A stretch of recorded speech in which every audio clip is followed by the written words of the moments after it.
disculpen los imprevistos del correo, ojalá que se vayan sumando el resto de los 70 colegas que teníamos anotados. Maestra Viridiana, le cedo el micrófono. Muchas gracias, doctor Josué. Pues primero, buenas tardes a todas y a todos los que nos acompañan. Gracias por la invitación para moderar este webinar que seguramente al tratarse del cierre del Seminario Internacional Permanente de Inteligencia Artificial en Ciencias Sociales, pues resultará bastante interesante, abrirá nuevas líneas y, ¿por qué no? Pues aportar una segunda edición del seminario, ¿cierto? El objetivo del día de hoy es promover el intercambio de reflexiones finales sobre el impacto y las oportunidades de la inteligencia artificial en la investigación, destacando los retos y perspectivas para un futuro ético e interdisciplinario desde la experiencia de los representantes de las universidades participantes en el CIB-IASCO 2024. Bueno, para comenzar, escucharemos al doctor Luis Josué Lugo Sánchez, quien es investigador asociado C del CEICH, candidato al Sistema Nacional de Investigadores CONACYT, doctor en Ciencias Políticas y Sociales, coordina el Seminario Internacional de IA en Ciencias Sociales, ha impartido clases en la Facultad de Ciencias Políticas y Sociales de la UNAM, en el posgrado de la Universidad Panamericana, la Universidad de Santiago de Chile, así como en la Universidad Autónoma de Tamaulipas.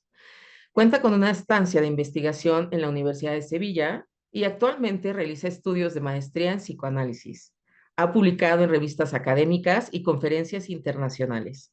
También ha sido coordinador y autor de libros indexados a base de datos científicas en Iberoamérica. Actualmente colabora como columnista en El Universal en temas de tecnología, sociedad y educación. Doctor, muchas gracias por acompañarnos.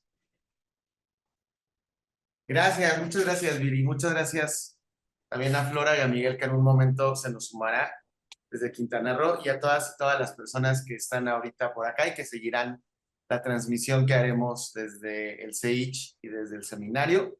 Es un gusto. Me parece que, aunque nos toca coordinar, no había participado yo directamente y es muy lindo poder conversar en este momento. Traigo algunas ideas y provocaciones generadas con base en los diálogos a los cuales pude asistir, en los cuales escuché justamente a Flora Partenio. Estoy muy contento que el día de hoy podemos converger en este espacio.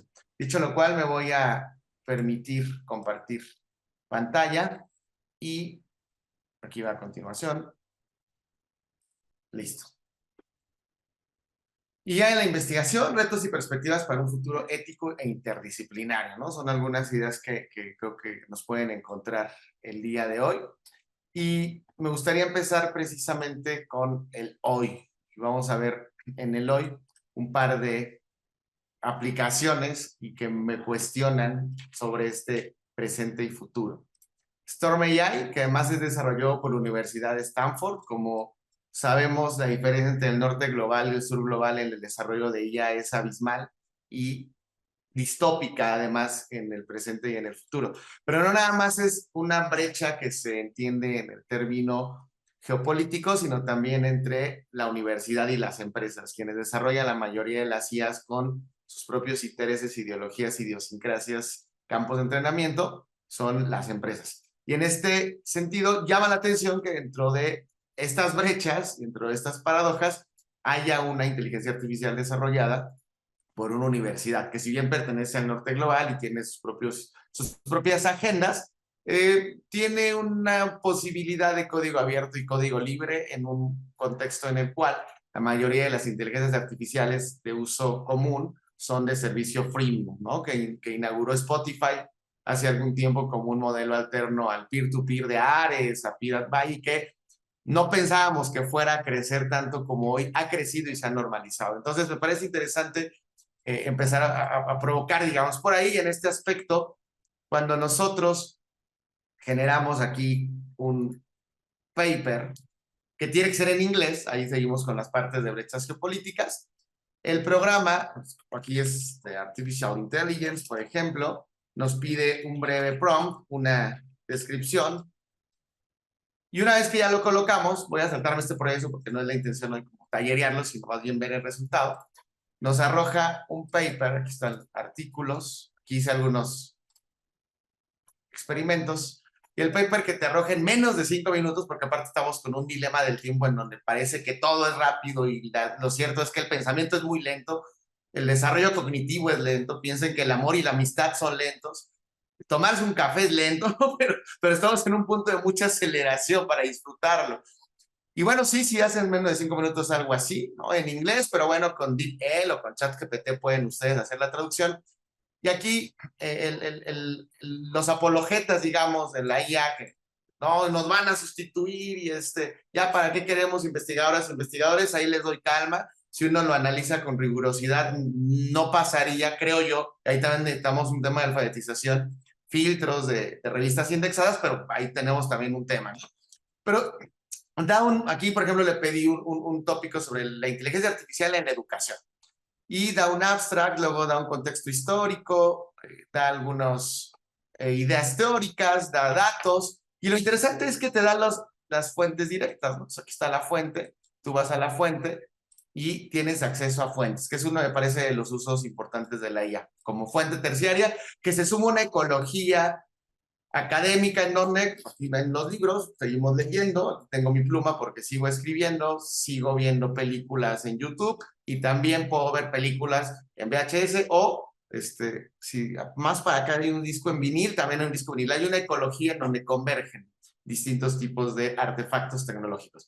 Bueno, pero lo cierto es que si alguien traduce esto y tenemos a un profesor o profesora, una vez que se sobrepasan las brechas, que no saben identificar el lenguaje natural, pues sí puede haber usos de deshonestidad, ¿sí? Lo interesante también de esta herramienta es que uno de los puntos que pone en perspectiva es que fomenta lo que algunos autores y autores llaman los cobots, ¿no? Que es la colaboración entre el pensamiento humano desde una perspectiva poshumanista y las IAs. Y apelando a un modelo tipo Wikipedia, que me parece además, como ustedes saben, de los más interesantes por el tema de inteligencia colectiva, de dinámicas colaborativas, entran tanto robots como investigadores e investigadoras a dialogar sobre el paper que generaste. Y aquí lo interesante ya no es tanto el paper, sino las capacidades argumentativas frente a una inteligencia artificial o un ser humano. Bueno, hay muchos puntos que podemos platicar ahí. Lo quiero dejar como el presente y el futuro. ¿A qué nos reta? ¿Cuáles son los puntos? Podemos estar en contra del uso de IA, pero hay gente que no lo va a estar. Podemos generar protocolos. Hay muchas brechas. Hay comunidades sin luz en Latinoamérica todavía, pero hay otras que ya van muy avanzadas. Es un tema que me parece de arranque un primer elemento, ¿no? Aquí entonces tenemos el hoy y dicho esto, Viri, cuando ya vaya sobre tiempo, por favor me dices porque soy bien chorero, hablo mucho y entonces de pronto quiero ser respetuoso con los tiempos. También nos da entonces la posibilidad de esto que observamos, qué uso ético le vamos a dar. Entonces aquí quiero citar a Susei Camarca Blanco, que es un alumno que tuve este semestre en el posgrado, que le dije, voy a citar tu trabajo porque me parece que es importante aprender justamente intergeneracionalmente. Y Susei les pedí un trabajo final sobre el laboratorio de IA e investigación social que imparto, y me gustó mucho la ecología de saberes en la cual converge su trabajo y que se los voy a mostrar a continuación. La idea era, era ir haciendo un diario de campo con perspectivas críticas de la inteligencia artificial en temas de sesgos, de género, pero también en la experiencia misma de utilizarla, un ejercicio dialéctico, y que al final se presentara este diario de campo de forma creativa, ¿sí? Entonces, lo interesante es que aquí, por ejemplo, Susei, voy a abrir esta ventana, ofrece su reflexión, ¿no? Porque esto es del pensamiento humano. Esta lectura, por ejemplo, es Repensar la robótica y la inteligencia artificial desde la ética de los cuidados. Es muy bonita la lectura, propone una ética de los cuidados en la relación robot-cuerpo-mente. Y luego Susei ofrece, además, videos que él mismo hace apropiándose de las lecturas. Aquí está Susay, que es un colega colombiano que tenemos aquí en el posgrado. Y aquí él reflexiona sobre poder privado y la relación. Es creatividad de Susay, que eso no se lo hizo una IA. Y después hizo su propio asistente que se llama Susito el Lector. Revoluciona la lectura crítica porque una de las cosas que también trabajamos mucho es en la lógica indimedia que desde 1999 no los proponía. No odies los medios, siembra los libres. Entonces aquí su sitio lector ayuda de forma crítica con la lectura y puso sus propias fuentes, utilizó los modelos de Hugging Chat, que es una alternativa a ChatGPT para código abierto y libre. Y me parece que entonces esto nos lleva a un punto de cuestionarnos humanamente, y en el cuestionamiento humano me gustaría proponer algunas líneas que después de esta mengambre epistemológica en la cual hoy estamos, podemos situarnos. Cuestionarnos seguramente el hacer campo, ¿no? Porque hay que hacer campo, la IA no va a hacer campo, no le interesa hacer campo, no se ensucia, no acuerpa.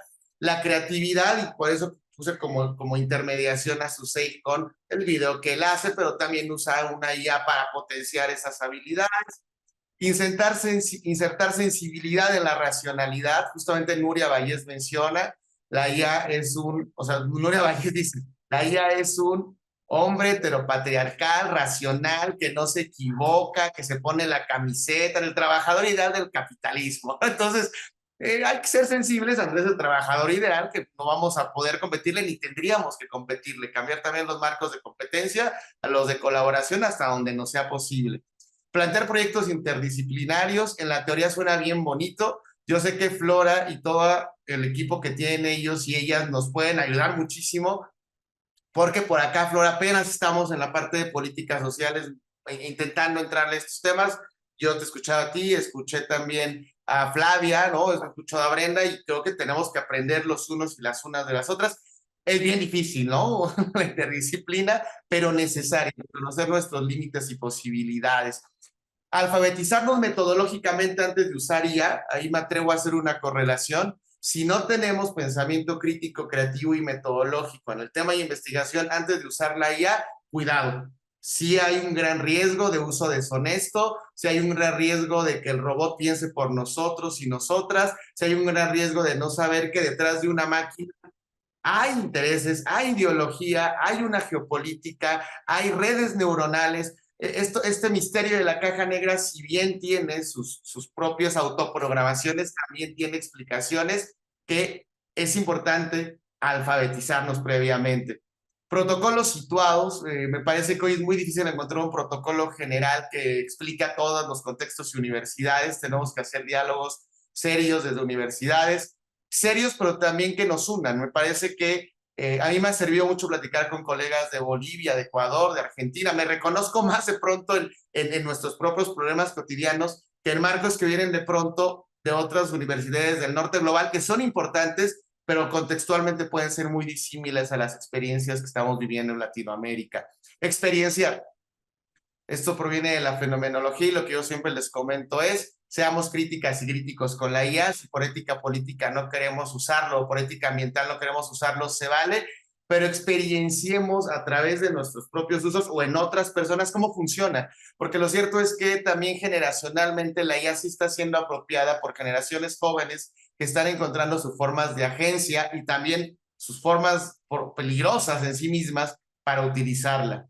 Escuchar y construir campo, regreso a este primer punto, me parece que hoy es una de las cosas que más nos van a distinguir de la IA.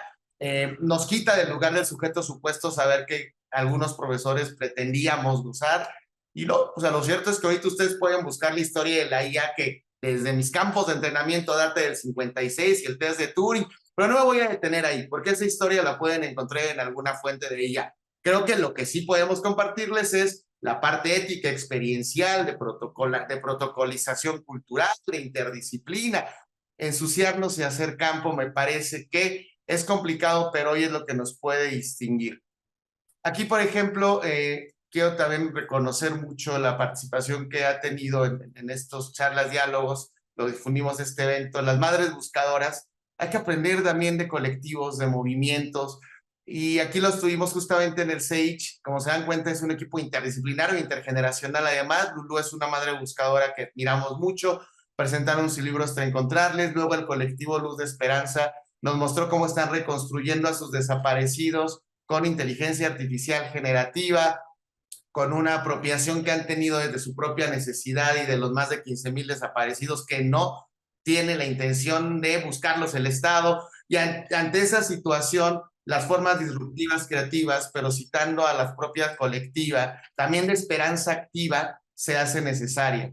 Porque sí, no nos gustaría mentirles, sí es un contexto de oligopolización terrible de OpenAI, sí hay una crisis climática que estamos viviendo en muchos sitios y que la IA está potenciando, sí hay interés también en que se responsabilice al sujeto y no a los grandes emporios que son quienes más utilizan estas herramientas, pero me gustaría retomar este concepto de Lulú, que es una madre buscadora y que nos dice hay esperanza activa y la esperanza activa se construye y se ejerce y se encuentra en el campo. Creo que hoy hay que seguir generando estos diálogos interdisciplinarios, intergeneracionales y también diríamos que con sectores de los cuales tenemos mucho que aprender, mucho que aprender. Y aquí cuestionó esto, ¿se acuerdan? Bueno, a mí me dejó leer en media superior como a 15, 16 años ética para Amador y me marcó mucho. E iba por la vida pensando que sabía de filosofía y quizá no sabía tanto, pero sabía un poquito con Amador que me ayudó bastante. Y pensaba, una ética para Amador con IA, ¿qué es lo que podemos hoy cuestionarnos, platicar, dialogar? ¿Qué ética es la que contextualmente podemos transmitirle a otras generaciones? ¿Qué podemos escuchar de unas generaciones y otras?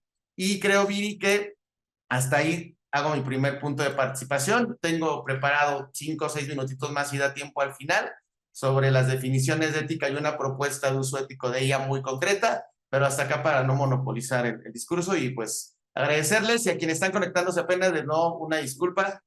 Nos jugó mal la contingencia humana, pero ya estamos acá y transmitiremos esto posteriormente. Gracias, Viri. Gracias, doctor. Es súper interesante, pues lo que acaba de decir, empezamos fuerte, ¿no? Respecto a alfabetizarnos metodológicamente, porque al final somos los humanos que estamos interactuando con estas IA y también este punto que comenta, responsabilizar a los usuarios, ¿no? Más que estos grandes monopolios. Bueno, para no tomar tiempo, monopolizar el tiempo, como usted comenta, presentamos a continuación a la doctora Flora Partenio, quien es doctora con mención en Ciencias Sociales por la Universidad de Buenos Aires, UBA, coordinadora del Centro de Estudios de la Sociedad Digital en el ámbito de la Escuela Interdisciplinaria de Altos Estudios Sociales, EIDAES, de la Universidad Nacional de General San Martín, UNSAM, Argentina. Bienvenida, doctora. Antes de darle la palabra, les recordamos, por favor, escríbanos en el chat, coloquen sus preguntas, sus aportaciones, sus dudas, y a partir de ahora tenemos 10 minutos. Gracias. Muchas gracias, Viridiana, gracias, Josué, por esta invitación. Y la verdad, quiero decir que en este diciembre tan intenso hemos compartido todo un año de encuentros virtuales con una asistencia muy numerosa de muchas universidades de distintas ciudades de Latinoamérica, y eso a nosotras en el IDAES nos pone muy felices porque sabemos que para justamente poder contribuir a estos co-construcción de saberes, ¿no? Recién José decía experienciar, ¿no? Bueno, la clave es compartir nuestros saberes y compartir nuestras experiencias y desarrollos en el campo justamente de los sistemas de inteligencia artificial. Y quisiera concentrarme en dos dimensiones. La primera es la dimensión pedagógica, que tiene que ver con la apuesta por la cual nos sentimos tan incentivadas y tan motivadas a participar de este seminario y escuchamos con tanta atención a colegas de distintas universidades, todo lo que han impulsado, la verdad que fue maravilloso. Junto con Brenda, con Germán, con Flavia, estuvimos compartiendo cada uno de esos encuentros. Y para nosotras, la clave del Centro de Estudios de la Sociedad Digital, que es el centro en el cual investigamos y desarrollamos nuestras tareas en este campo, tiene que ver con esa clave interdisciplinar, ¿no? Y una apuesta en la cual nos concentramos este año y que la verdad dejamos la invitación para tantas colegas y colegas que van a ver esta transmisión y que nos van a escuchar y que seguramente seguiremos en contacto en este ciclo, es, bueno, la apuesta, por ejemplo, por crear un diploma de inteligencia artificial. Esto lo creamos este año, se llamó Diploma en Inteligencia Artificial, Plataformas y Sociedad Digital, y lo co-construimos justamente en diálogo con distintas disciplinas. Y esto fue una apuesta enorme. Yo mientras escuchaba la presentación de Luis Josué decía, eh, siempre predicamos lo interdisciplinar y de hecho aspiramos, decimos, bueno, esto tiene que ser un diálogo de saberes, un encuentro de disciplinas, pero llevarlo a la práctica, quiero decirte que ha sido todo un esfuerzo y al mismo tiempo nos encontramos con que esas metas pedagógicas que nos habíamos propuesto realmente nos sorprendieron. ¿Por qué digo esto? Porque me encantó esto que dijiste de lo del amor y la amistad lleva tiempo y requiere tiempo. Y yo creo que el encuentro, el diálogo real entre nuestras investigaciones desde distintas universidades lleva un tiempo. Y ese tiempo es un tiempo de la escucha, de leer al otro, a la otra, de saber en qué están en estos grupos de investigación, en cuáles son sus avances y también entender y comprender las claves analíticas, ¿no? Y este diploma que lo hicimos virtual, que fue una apuesta muy fuerte desde la Escuela IDAES, fue durante todo el segundo semestre y convocamos a profesores que vengan desde el campo de las ciencias de la comunicación, especialistas en redes y polarización, que es el gran tema, ¿no? Venimos de las elecciones, ustedes estuvieron en contextos eleccionarios, las elecciones en Norteamérica, aquí en Argentina también muy atravesados por la situación de la polarización en redes sociales. Bueno, convocamos especialistas en redes para justamente entender esa dinámica que se da. Convocamos a filósofas y a filósofos para justamente tener una clave analítica desde ese lado. Convocamos economistas para entender, bueno, en los sistemas de inteligencia artificial, en los desarrollos de inteligencia artificial, ¿qué pasa con las reglas? ¿Qué pasa con las normativas, con la gobernanza? ¿Qué se está discutiendo incluso en los escenarios, por ejemplo, en la Organización Mundial de Comercio en torno a esto? ¿Cuáles son las posibilidades de regulación que tienen países del sur global como los nuestros, ¿no? Estamos en México, estamos en Buenos Aires, estamos en Brasil, en Uruguay. Digo, ¿cómo pensar no solamente desde la lógica de los impactos de la IA, sino también, bueno, qué apuestas hay en materia de políticas públicas, qué apuestas hay en materia de regulación?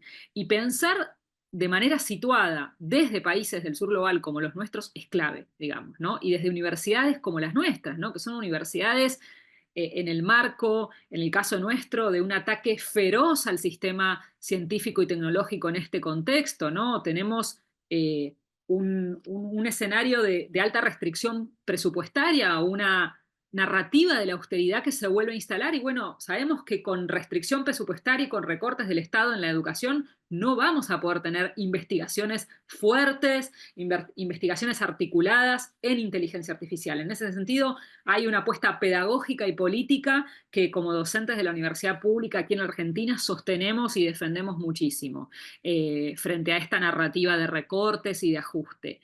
Y en este diálogo que les decía recién, bueno, el diálogo con las ciencias de la comunicación, con la filosofía, con los economistas, con la sociología, ¿no? Cómo entender también el diálogo entre inteligencia artificial y plataformas. ¿Qué impacto se está teniendo concretamente, por ejemplo, en el campo laboral, en el desarrollo de modelos de negocios que van atravesando distintas dimensiones de la vida que antes no lo encontrábamos así? ¿Qué impacto está teniendo en la gestión en el sistema de justicia? ¿Cómo la inteligencia artificial hoy está atravesando la gestión del sistema judicial? Y eso puede tener un impacto en las personas, concretamente en las vidas de las personas, ¿no? Me encantó esta propuesta que nos traías, Luis José, de esa reflexión desde lo humano y justamente en los desafíos a los cuales nos encontramos. Entonces, invitar a este diploma, a especialistas en estos temas, fue clave. Y también tener una mirada desde la perspectiva de la interseccionalidad, digamos. ¿Qué pasa con los sesgos en materia justamente de sesgos racistas, sexistas, que impactan? Tú decías recién la imagen típica del, diría Maya Pérez Orozco, el BBVA, el varón burgués, capitalista, heteropatriarcal, bueno, y esa inteligencia artificial, ¿no? Que todo lo razona y que toma decisiones totalmente razonables en el mercado y entonces también en los sistemas de IA. Bueno, ¿cómo interpelar esos desarrollos de la inteligencia artificial?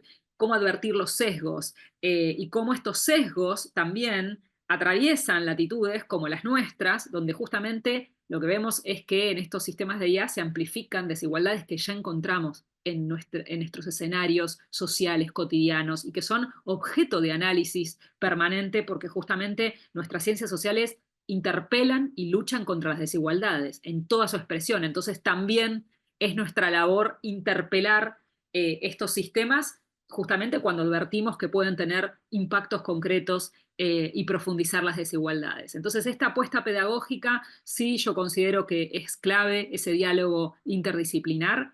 Y la segunda es, y con esto, para no acaparar, voy redondeando, me dirá Viridiana cómo estamos con el tiempo, es una reflexión que tiene que ver con la apuesta más política en este contexto, y que tiene que ver también con una lectura desde la sostenibilidad, digamos, justamente de los desarrollos de la IA. Por ejemplo, actualmente en nuestro país, en Argentina, se escuchó las últimas declaraciones del gobierno actual diciendo que quieren convertir a Argentina en una referencia, en un hub de inteligencia artificial a partir del desarrollo de energía nuclear. Bueno, vuelvo y me conecto muchísimo con lo que decía recién Luis Josué. Digamos, ¿cuál es el rol del actor privado en estos desarrollos? Es desarrollos que siguen contribuyendo al monopolio, al control justamente total, no solamente de esos datos, que ya lo estamos viendo, sino justamente al desarrollo en sí de estas infraestructuras. Y una pregunta clave en torno a cuáles son los impactos ecológicos de esto. Es algo que no podemos eludirlo, sobre todo en un país como el nuestro que está en el triángulo del litio, que sabemos cuán importante es el litio y otros metales raros para el desarrollo de estos sistemas. Entonces, la reflexión en clave de una justicia ecológica en este escenario creo que es fundamental, y nuestro diálogo que tiene que estar fortalecido con lecturas que vienen justamente del campo de la ecología, de la geología, incluso de la física, digamos, ¿no? Por eso también en nuestra apuesta del Centro de Estudios de la Sociedad Digital decíamos, bueno, el diálogo también es con los ingenieros e ingenieras, es también con los físicos y físicas, porque justamente las ciencias sociales y las humanidades tienen un rol clave en este contexto. A veces parece que cuando hablamos de inteligencia artificial es solamente un tema de hiperexpertos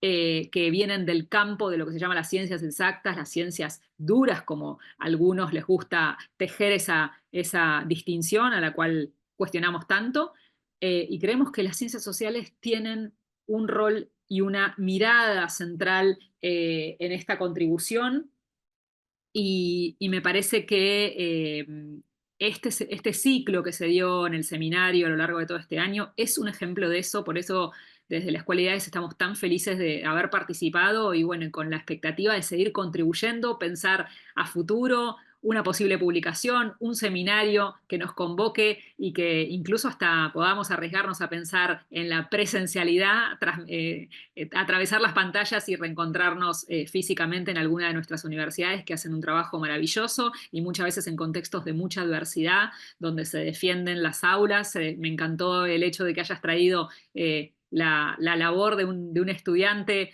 digamos, y cómo estas discusiones en las aulas trascienden y van atravesando nuestros espacios de distintos intercambios y saberes. Así que agradecerles mucho y bueno, me quedo por aquí para continuar escuchando. Gracias, doctora. Sí, este diálogo que usted comenta, pues es necesario y ha estado presente a lo largo del seminario en estos temas de regulación, de políticas públicas, de su uso, y pues es necesario traerlos, ¿no? De nuevo, ponerlos en la mesa y desde esta perspectiva, pues, de distintas disciplinas, ingenieros, las ciencias sociales. De repente, cuando uno dialoga con el ingeniero y escucha, dices, esto no lo había pensado. Muy bien, la siguiente ronda consiste en 5 minutos, 5 o 6 minutos para el doctor y para usted, doctora, aprovechando lo que comentaba en un inicio. Escuchar al otro, leer al otro, requiere tiempo para construir este diálogo más sólido. Entonces, ahora, bueno, ¿qué reflexiones les quedan? ¿Qué pueden seguir comentando de las aportaciones que han escuchado de su colega? Entonces, doctor, doctora, por favor. Gracias, Vivi, y gracias a Flora también por su perspectiva. Bueno, indudablemente creo que el primer punto que nos une es el de hacer una agenda en común, ¿no? Creo que el seminario es un buen primer inicio. Desde el CEICH y la UNAM nos sumamos, Flora, hagamos posible, esperemos que en este año, pero si no, tanto la presencialidad como algunas publicaciones, insisto, tenemos muchas ganas de seguir aprendiendo y construyendo. Agradecer también a las universidades, en la Universidad Privada Domingo Sabio en Bolivia, que ha estado presente. Justamente ahorita Miguel me mandó un mensaje, va a intentar conectarse, pero Miguel está haciendo algo. Esto es importante, pero creo que más importante porque ahorita tiene un taller con niñas y niños mayas de la zona sur en Quintana Roo y pues, le demandaron más tiempo, lo cual está muy bien y está alfabetizándoles en temas de IA. Entonces, qué bueno, o sea, la Autónoma de Quintana Roo agradecerle porque fue el centro, ¿no? Y quien nos va a dar las constancias que burocráticamente también ayudan muchas veces en las universidades, pero seguir tejiendo intergeneracional, interdisciplinaria e intergeopolíticamente, si existe el término, me parece fundamental. Entonces, sin duda alguna, nos sumamos. En un segundo punto, creo que la tarea que nos vamos a llevar y ahora en estos tiempos, una tarea que disfrutemos es esto que nos hace ser humanos, porque desde la lógica cognitivo-conductual que puede aportar muchísimo en algunas áreas, hay mucha preocupación, yo lo noto, ¿no? De qué nos hace ser humanos y creo que hay que voltear mucho a ver a la filosofía, al arte, a nuestra propia, lo dijiste muy bien, Flora, a la propia escucha, a los propios procesos subjetivos. Son lentos y también una de las formas disruptivas en las cuales podemos usar la inteligencia artificial generativa, que es una de las apuestas que seguiremos trabajando, la apropiación disruptiva, y es el usar lo que estaba hecho para ciertos fines mercantiles y comerciales. Y yo no me cansaré de decir, usemos la IA para ser más humanos, liberemos una hora de tiempo para tocar guitarra, liberemos una hora de tiempo para conversar, liberemos una de tiempo para tomar café, porque esos procesos son los que constituyen la subjetividad, intersubjetividad, lo dijo muy bien Flora, la escucha.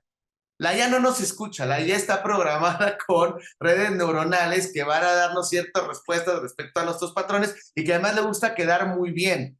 Pero fuera de la broma, en los talleres que luego impartimos, que Viridiana estaba en algunos, hay gente que se vuelve adicta a pedirle consejos. Entonces, hay que usarla para ciertas cosas, hay que pensar los para qué.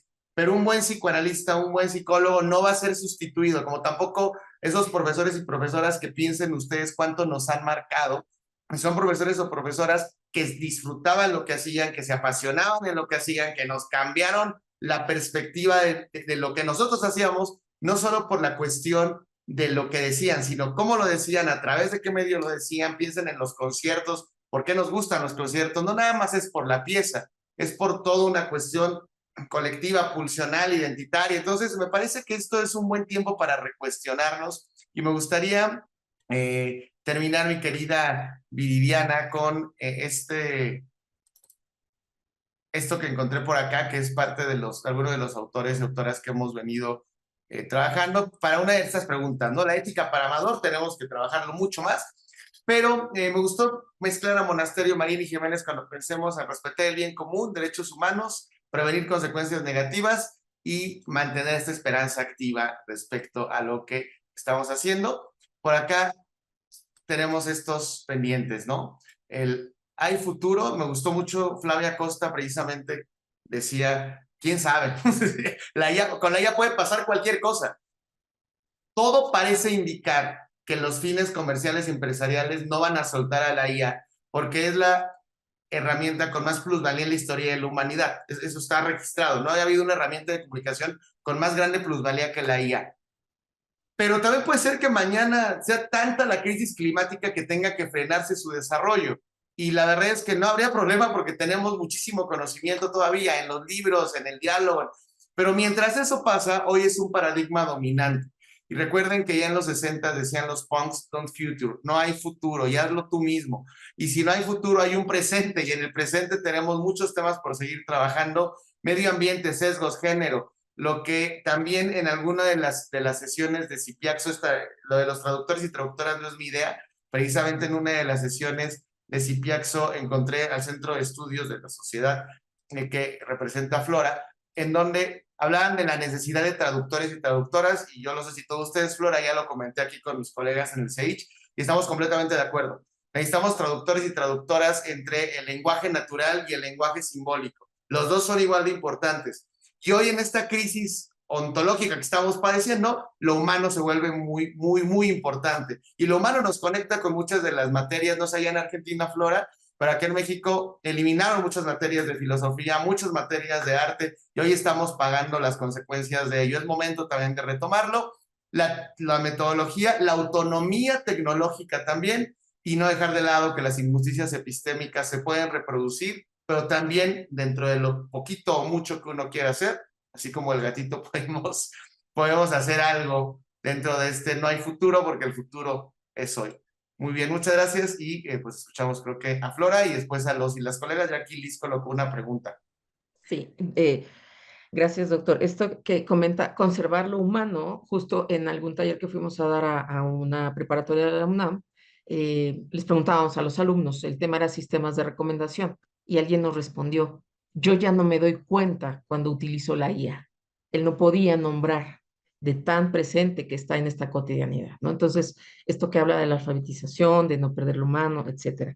Bueno, doctora, le escuchamos. 6 minutos, por favor, para su participación y poder pasar a las preguntas. Gracias. Claro, me encantó este pasado punk que compartimos con Luis Josué, ya nos une en esa adolescencia y juventud eterna en el punk y me siento muy identificada con esas claves en torno al futuro por varios motivos. La primera es pensar esta lógica de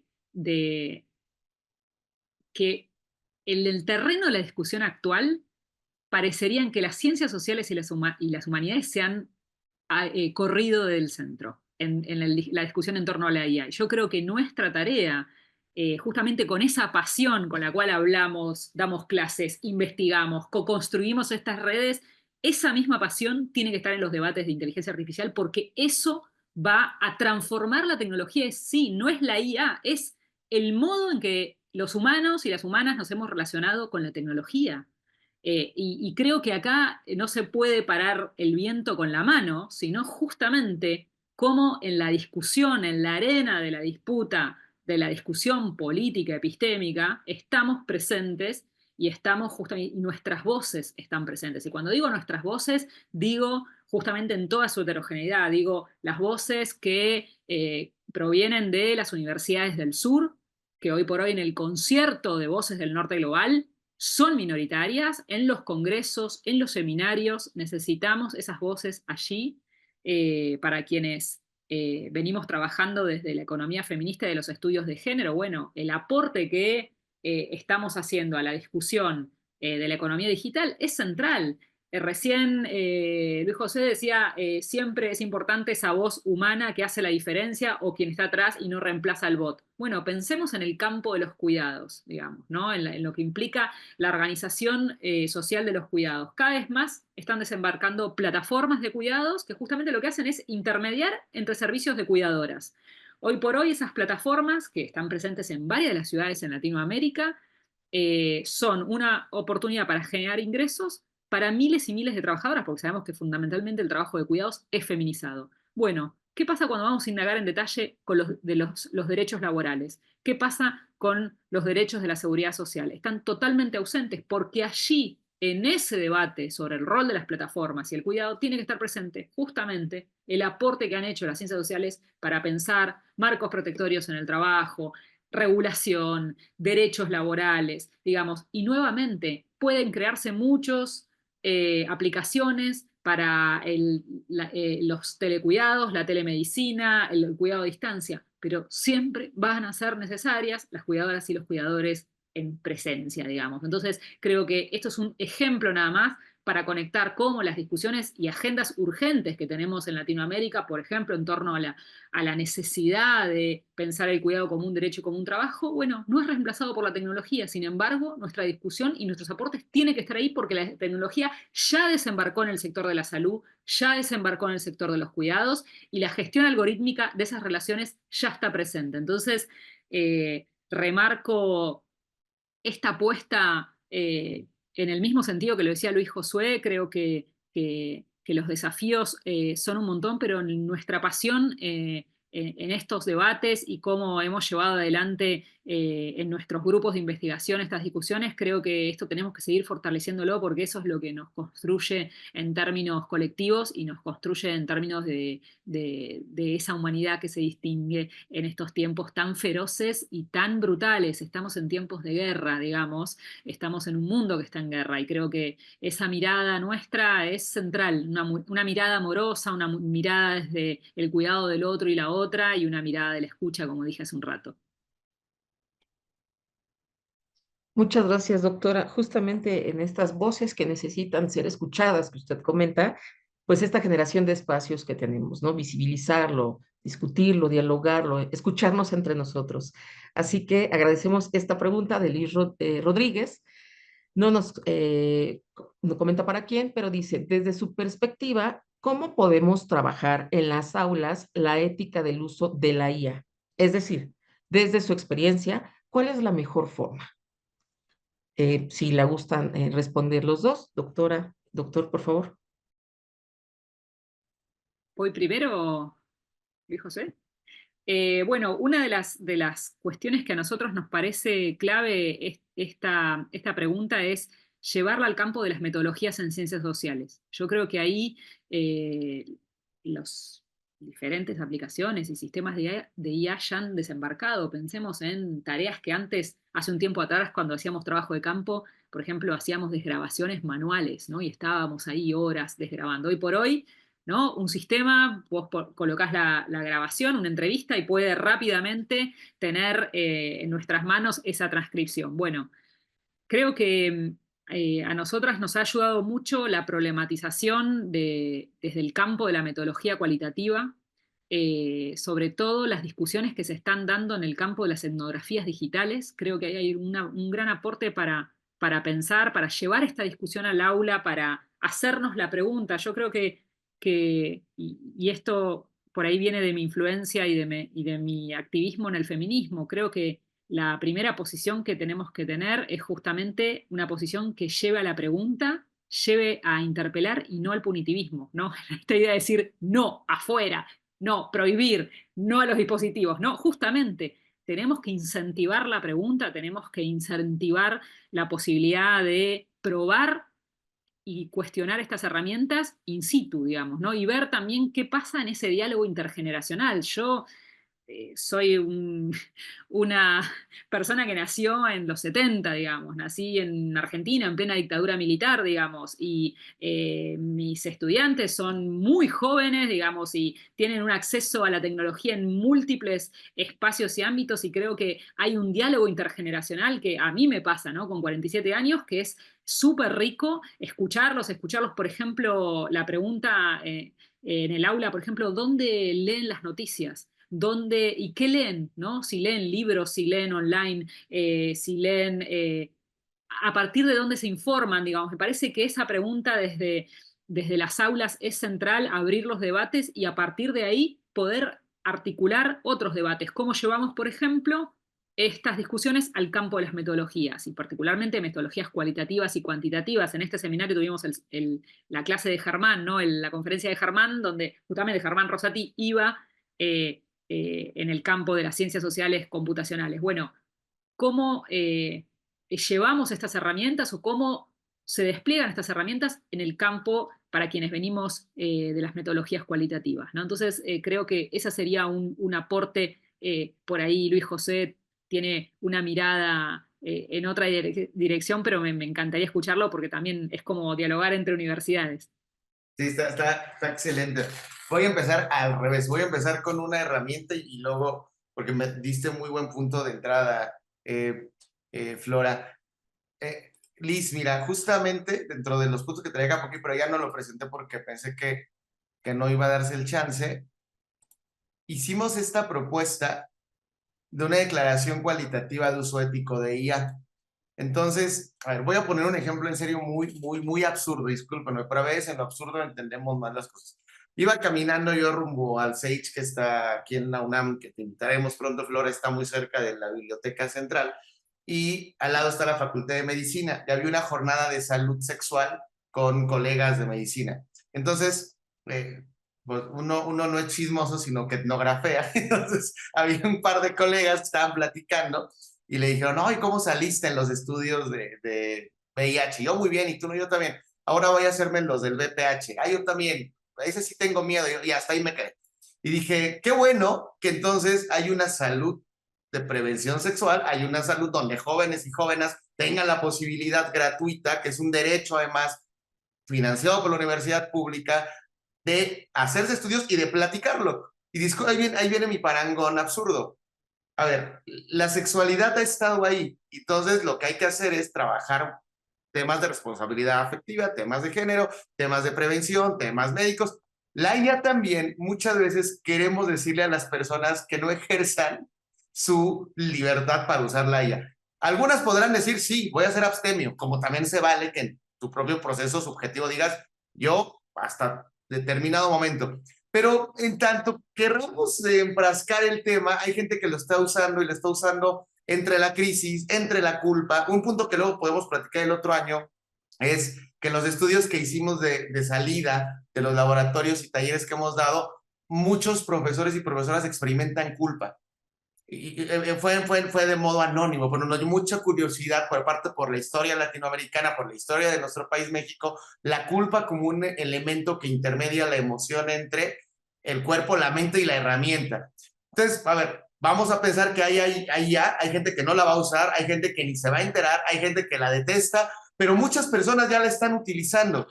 ¿Qué podemos hacer? Y es protocolizar cultural y contextualmente. Entonces, esta propuesta que está aquí, si alguien la usa, por favor, critíquenla, coméntenla, reapropienla, porque parte de esto es recontextualizar de acorde a cada contexto, valga la redundancia.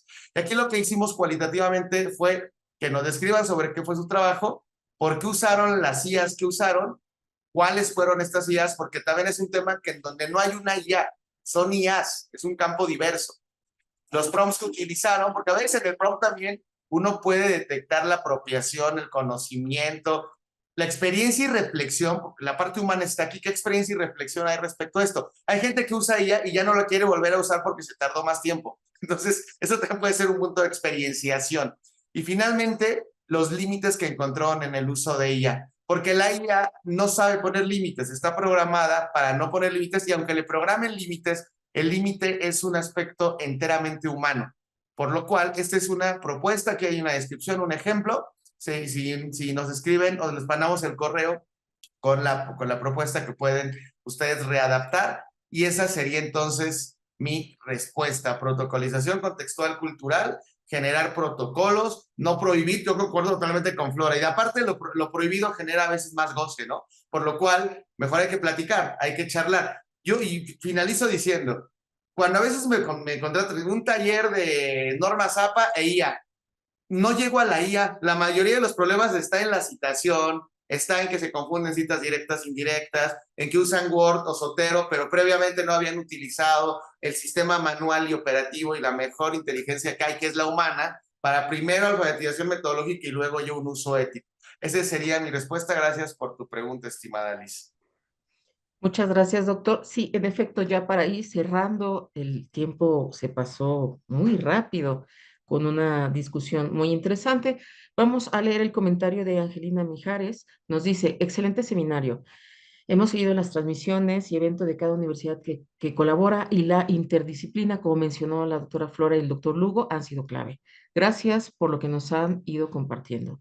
Juan Ignacio, qué buena charla. Felicitaciones a la doctora Flora. También soy de Argentina, profesor de finanzas y gestión de proyectos. Me gustaría que continúen explicando sobre la inteligencia artificial y la investigación aplicada. Bueno, esa también puede ser una de las siguientes líneas, ¿verdad?, para la discusión.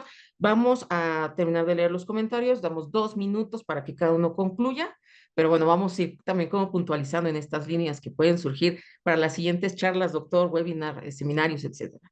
¿A partir de qué momento, nos pregunta Pao Landa, a partir de qué momento sugerirían alfabetizar a los estudiantes y cómo comenzarla? Bueno, me parecen muy buenos los comentarios y el intercambio. Yo creo que ya estamos armando agenda para el año próximo de temáticas. Y vos sabés que a partir de lo que acá en Argentina tuteamos mucho, ¿no? Directamente le estoy diciendo vos sabés, pero como si estuviéramos en un café. Vos sabés que en esto del compartir los saberes en este campo tan veloz, de tantas transformaciones veloces, yo he aprendido mucho en el último tiempo de una investigadora argentina de una universidad de aquí, que ya estoy proponiendo para que la invitemos, comprometiéndola para que la invitemos el año próximo, que se llama Mariana Ferrarelli. Y ella ha trabajado esta noción de los alfabetismos aumentados, que a mí me parece tan interesante, porque justamente ella lleva la discusión de cómo colaborar, cómo generar formas de expresión, cómo articular la cultura digital desde justamente las aulas y desde esta dimensión pedagógica. Y yo en ese sentido creo que, y de hecho te digo, aquí se ha dado toda una discusión en algunas ciudades, particularmente en la ciudad de Buenos Aires, por el tema de prohibir los dispositivos en las aulas, digamos, y eso ha generado otras discusiones que yo creo que lo interesante es ver, bueno, cómo en diferentes niveles, no solamente en el sector primario, en la escuela de enseñanza media y en la universidad, cómo podemos llevar estos debates en torno a la vinculación que tienen las infancias, los jóvenes y por supuesto los estudiantes ya en el área, en el sistema universitario con respecto a estas tecnologías. Y yo creo que esas miradas que vienen desde el campo de la pedagogía, desde las ciencias de la educación, son centrales en este momento. Por eso digo, menciono a Mariana Ferralí, porque es una de las investigadoras de las cuales más hemos aprendido en el último tiempo. Ahora lo voy a colocar en el chat para que quienes quieran seguir leyendo y profundizando estos temas, pero me parece que esa discusión tiene que darse en estos campos, ¿no? En ese diálogo más intenso con quienes son especialistas de la educación, ¿no? Creo que es fundamental. Gracias, Concuerdo. doctora. Perdón, doctor, lo Sí, escuchamos y al final una conclusión. Muchas gracias. gracias, Viri. Concuerdo con Flora. Aquí vamos a retomar la palabra, una de las palabras clave de este diálogo y es el proceso de escucha activa. Me parece que hay que platicar con las comunidades o con las personas antes de generar procesos de enseñanza-aprendizaje mediados con inteligencia artificial, porque cada caso podrá irse adaptando también al tema de identidad y cultura en la cual estemos interviniendo o en la cual querramos generar algún taller, capacitación o curso. Porque también puede ser que haya comunidades que no quieran inteligencia artificial y habría que respetarlas y buscar otros procesos. Habrá algunas que sean mixtas, y también habrá comunidades que por una falta de control parental ya niños y niñas estén ahorita utilizando sin saberlo TikTok con filtros de inteligencia artificial, porque incluso la inteligencia artificial se ha metido no solo en ChatGPT, creo que te habría que quitarle el monopolio del discurso a ChatGPT. Son muchas formas de inteligencia artificial, registros biométricos, también tenemos casos de Instagram, de personas que le dejan el celular a niños y a niñas. Entonces creo que cada proceso será distinto, pero lo que sí me parece es que la perspectiva y el pensamiento crítico, la sensibilización hacia temas tecnológicos, el uso ético de estas herramientas en caso de que se dé este paso es importante. Yo quedé muy sorprendido y lo dejo como dos provocaciones para la futura agenda, como bien menciona Flora. Uno, ayer que me invitó a una sesión en línea Miguel de la Universidad Autónoma de Quintana Roo, que les comento, está ahorita trabajando el tema de alfabetización digital con niñas y niños de 6 a 9 años en el sur de este país. Varias de ellas son mayablantes. Lo que me comenta Miguel es que hicieron un cuento, y ahí me sorprendió mucho, que fue un cuento híbrido. Eran palabras de ellas, pero también eran palabras de inteligencia artificial e ilustraron el cuento con inteligencia artificial. Yo todavía en mi quizá aire bohemio de literatura tradicional, donde prefiero leer, por ejemplo, a Cortázar, que me gustó mucho Rayuela, o alguno de sus capítulos, o a Pizarnik, ¿no? O aquí en México a Arreola. Uno lo disfruta, es un ritual, pero quizá también haya rituales que hoy estén cambiando. Y las niñas y niños que hicieron estos cuentos lo hacían de una forma incorporada a su cultura. No sé si está bien o está mal. Sé que fue una necesidad que hubo porque querían escribir, pero cuando escribieron fue una escritura ya acompañada con inteligencia artificial y que estuvo ilustrada con inteligencia artificial. Ahí tenemos un punto. Y otro que no es muy no es muy alentador es que la maestra Itzel Lugo, que también forma parte del seminario, trabaja talleres con niños y niñas, y hizo una escuela exclusiva para niñas, se llama Escuela de Periodismo para Niñas, y lo que me comentaba es que en una discusión que tuvieron, les preguntó sobre el tema de IA, y dijeron, claro, sí, sí lo ubicamos, ¿y ustedes para qué lo ubican o ocupan? Ah, pues para TikTok. Oiga, profesora, pero yo tengo un chisme, una chisma, dime tu chisma. Y la chisma era que muchos de tus compañeros varones estaban utilizando inteligencia artificial para hacer fake news y para hacer deepfakes, en donde estaban utilizando rostros de sus compañeras y utilizar elementos pornográficos. Itzel les preguntó, oigan, ¿y ya le dijeron a sus profesores? No, no, no, no, no, no, no, no, y no le vaya a decir, no hablamos con sus profesores. Es que si les dicen, nos van a prohibir el uso de celular. Y ya le dijeron a sus papás, no tampoco, porque nos da pena. Entonces ella me decía, ahí tenemos un reto justo desde las ciencias sociales, la psicología social, la pedagogía, porque no creo que esté en prohibir la solución, pero creo que sí en un acompañamiento de uso ético y como lo dijo Flora, en platicar con las nuevas generaciones y a mí me cuesta ciertamente ya, pero abrirnos al, pues ya en el punk o el rock o el ska o lo que algunos escuchábamos, tiene otras manifestaciones culturales, hay otras contraculturas, hay otras resistencias, hay otras voces y me parece que ahí hay una clave de enseñanza-aprendizaje. Y sumo algo breve en relación a lo que dijo Luis Josué, que digo, me quedé pensando, sobre todo en estos programas, materia de políticas, cuando se incentiva esta idea de hay que incluir más mujeres en la tecnología, ¿no? Y entonces las políticas solamente hablan de entreguemos dispositivos o incluyamos a las niñas y los jóvenes en la tecnología. Y yo creo que estas políticas muchas veces solamente se quedan en el acceso y la inclusión a partir de los dispositivos. Y justamente la tarea es mucho más profunda y lleva mucho más tiempo en la conversación y en el diálogo y en las tareas de formación.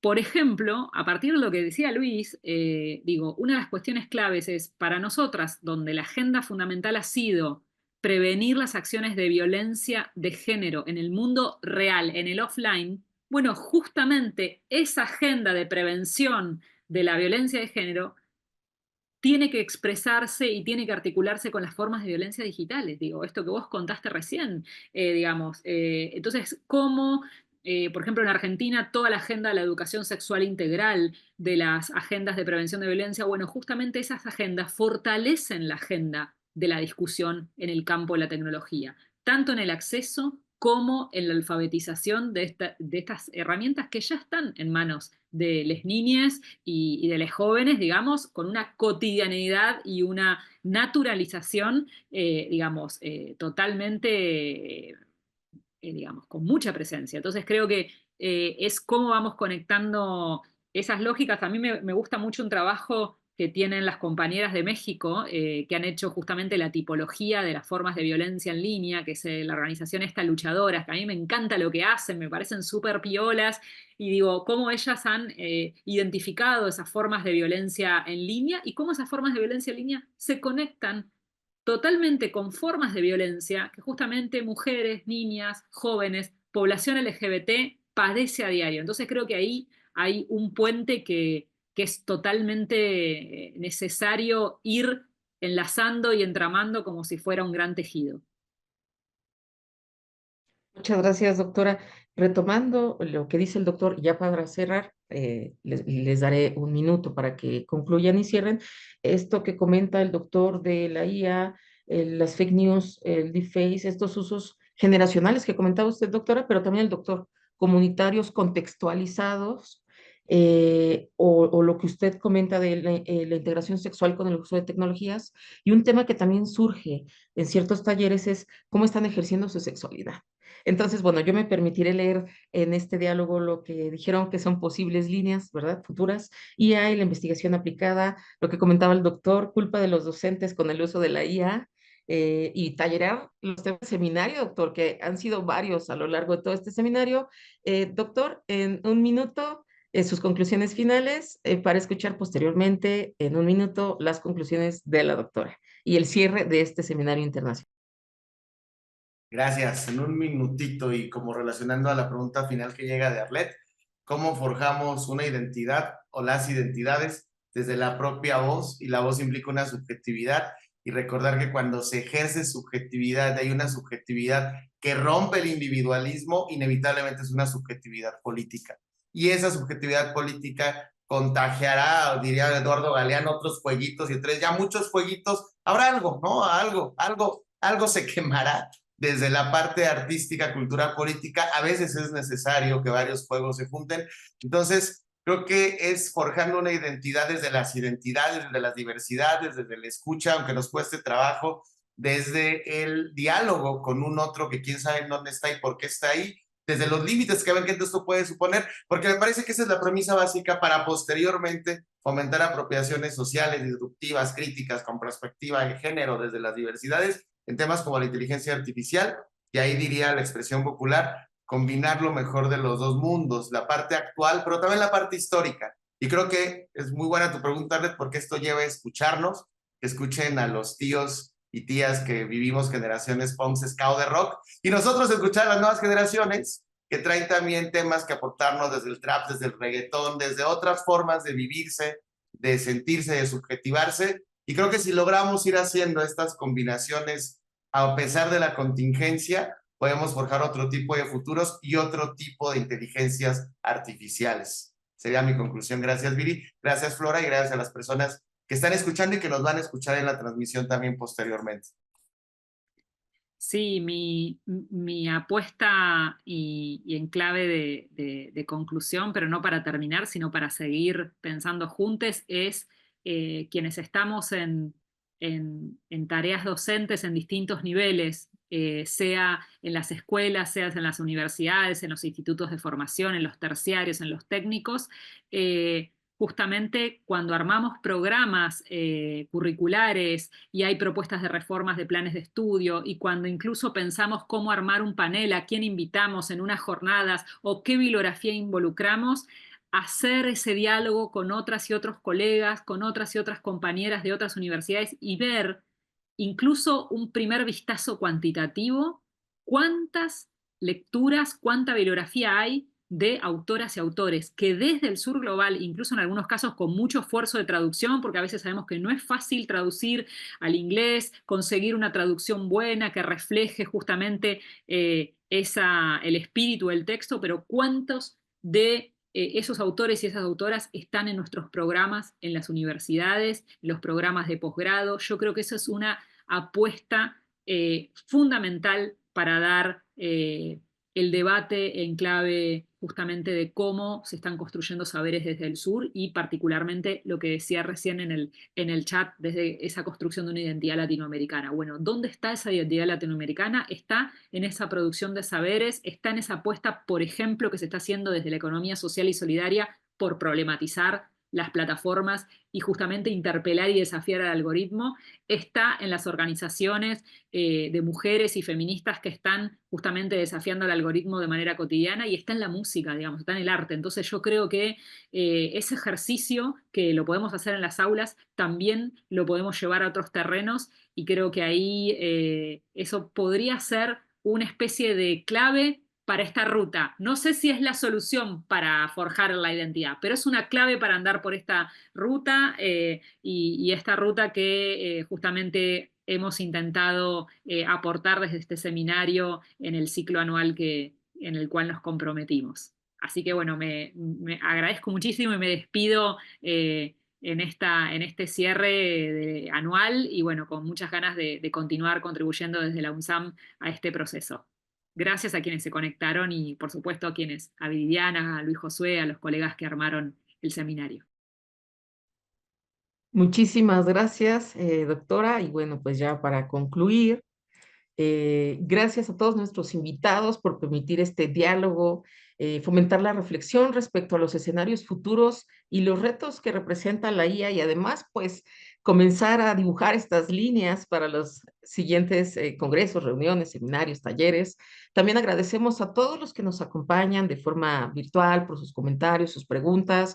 Agradecemos al CEICH, a la UNAM y a los que formaron y forman parte de este Seminario Internacional de Inteligencia Artificial en Ciencias Sociales. Hasta pronto.